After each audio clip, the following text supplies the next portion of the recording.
the minute you give it a meaning, you got emotion, and then the third decision comes. From your emotion, you decide what to do. So how does that relate to what I shared with you? Well, my father focused on the fact he'd not fed his family. How do I know? Because he said it under his breath a million times, right, during that day. He was angry at himself, angry at the world. I focused on there was food. What a concept, right? It's so. Hey, you're hungry.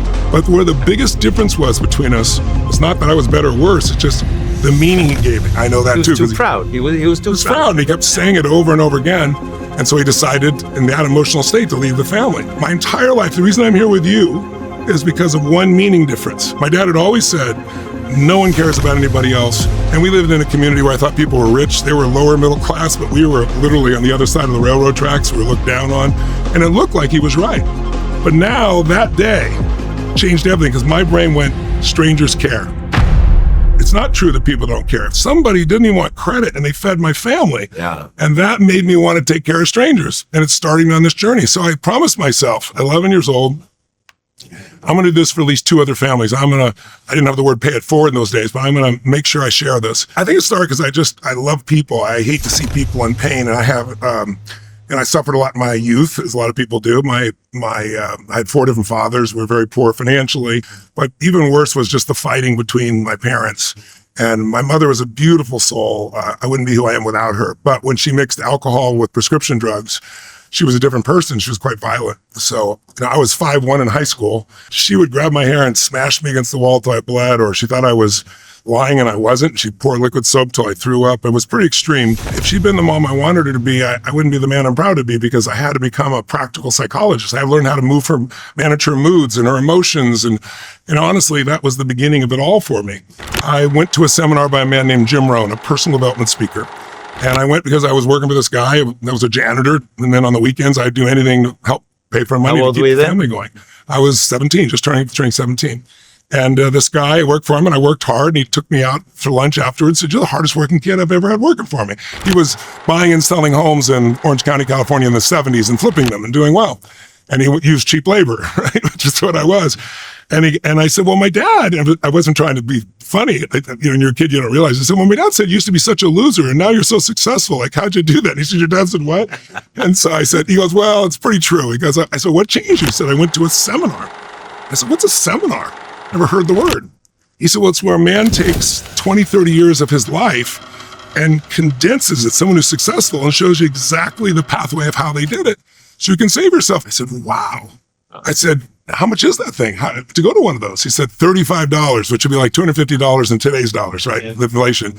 And I'm making at the time $45 a week, $40 a week, $42.50 a week, literally. Big and so it was like a week's choice. So I said, hey, could you get me in? And he says, sure. But he didn't follow up. I said, well, will you? And he said, no. And I said, why not? Yeah. He goes, because if you don't pay for it, you won't value it. I said, I'll value it. Trust me, man. I'm on my own. I'm 17. There's a little bit of truth in that, for sure. So I struggled for what I thought was the biggest decision of my life financially, a week's pay to go learn from some guy I've never met before. But I made the decision, and then I eventually went to work for Jim Rohn as a speaker. I was 17 years old, and I went out and did talks, and I was an evangelist because I saw how much it could change people's lives. But he gave me a gift. And one of the greatest gifts he gave me, taught me a lot of philosophy, simple stuff, like for things to change, you got to change. For things to get better, you got to get better. Like total 100% responsibility. But also, I remember asking him about my fathers. I said, all 4 of my fathers were good men. All 4? All 4 of them. But we were always broke. We're always wondering where the next meal's going to come from. There were short times when we didn't, where they were fully employed, but it didn't last. And I said, why? And I said, why is this school teacher makes, those days was $35,000 a year, and this hedge fund guy makes $1 billion a year? That's so unfair. And he said something I'll never forget. It changed my whole life, and it stacked on what I'd learned earlier. He said, Tony, we're all equal as souls in this world, but we're not equal in the marketplace. Wow. I said, what does that mean? That is so true.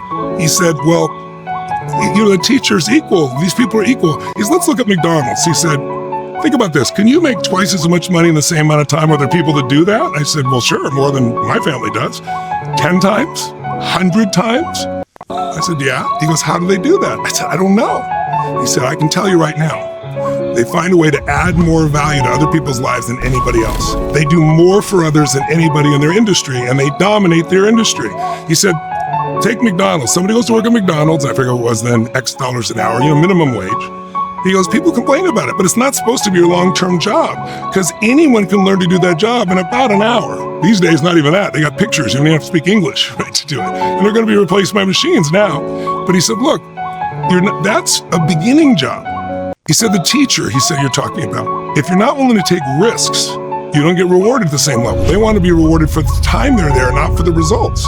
I said, but I had some great teachers. He said, so do I, but how many of them? I said, I had 2 or 3 that were really great. He goes, out of all your education, and they worked with a small number of people. He said, that guy made $1 billion you're talking about? He had a 40% return last year. He said, he's creating futures for all these nonprofits. He's creating money that's helping to compound so kids can go to college. He made $30 billion for people, so he got $1 billion. But what was interesting is I learned that from him, and I put it to work. I went to work for Jim Rohn, then I started my own company. Then I started studying patterns. Like I started to realize everything's a pattern. History has patterns, financial investments are patterns, how to grow a business is a pattern. And so I started working with, I got a chance to turn people around. I learned something called neurolinguistic programming, how language affects the nervous system. And instead of language, the way you say something, or yes, how it can change someone's nervous system. So how you stand, how you say loud, lower, deeper. If somebody's depressed, their shoulders are more down. Where's their head? Down. They're going to talk louder, quiet, faster, slow. You change someone's shoulders, you change the tempo of their breath, the tempo of their speaking, a gesture, and their entire biochemistry changes. So I'm known for taking all these people who are depressed and show them how to turn around and how to then sustain it. But I started doing that, and I started challenging psychiatrists, saying, give me your worst patient, I'll have them in 1 hour. A guy that been working with a woman for 7 years with a snake phobia. I did it on stage, and that launched me. So that became my tool. Now today, I train therapists. They get credits for studying my work to stay, their continuing education credits. But back then, I was, a young kid, proving myself, and I was. And is it lasting? I mean, is it absolutely lasting? So people know that, and they feel, and they start standing taller. More strength. Well, it's even more than taller. It's that your brain works differently. Your emotions are different. It's a new pattern of how you think and feel and behave. So everything is interpreted from a different level. So when I learned that, then I started turning around sports teams, and I got famous for doing these 1 hour or less turnarounds. Like I took the snake phobia and wiped it out in 20 minutes and wrapped the snake around this woman. But gradually then I started to work with, some athletes in the Olympics and turn them around. And then Nelson Mandela and the Mother Teresa, then Bill Clinton. And then gradually I learned how to build businesses. And I have 114 companies. We do $9 billion in business across all these industries. And I have no traditional education. It's all from learning from the best and applying it. And then I teach other people how to do it. So you see all the things stack. Like it was great, that experience and the meaning of people care. I care about people, huge. But then Jim Rohn teaching me what it takes to really grow and to make a difference in the world by adding value. The combination of those and then the skills I learned, all those things dropped in place. But I often say, I'm a good person. You're a good person. I've always been a good person, but would I be working this hard to feed 100 billion meals if I was well fed as a child? So I try to tell people your biography is not your destiny. And the goal is figure out how to use what happened to you versus being used by it.